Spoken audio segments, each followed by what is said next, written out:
decades of selling bullion, central banks crossed a historic threshold around 2010 and became consistent net buyers.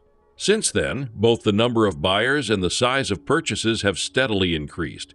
These institutions do not chase price spikes. Instead, they accumulate quietly, often during pullbacks, effectively creating a price floor. Nations like Russia demonstrated this discipline years ago with steady, transparent purchases. For investors, this matters deeply.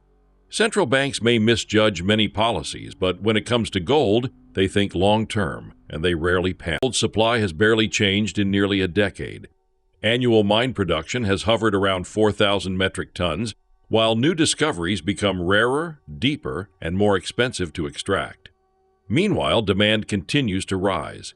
Institutional investors, sovereign wealth funds, pensions, endowments remain dramatically underallocated. Gold typically represents just 1 to 2% of their portfolios. A move from 2% to 3% may sound minor, but at institutional scale, it would overwhelm available supply at current prices. This gradual reallocation has already begun, and it does not require panic buying to push prices significantly higher.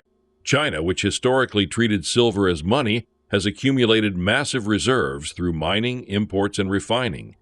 But priorities have shifted. Explosive growth in photovoltaics, electronics, and advanced manufacturing has made silver strategically critical. Export controls and tighter licensing are increasingly restricting outbound supply. At the same time, India's industrial expansion, particularly in solar manufacturing, is accelerating at a pace reminiscent of China 2 decades ago.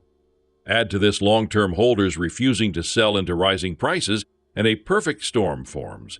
Silver is no longer cheap, and it may never be again.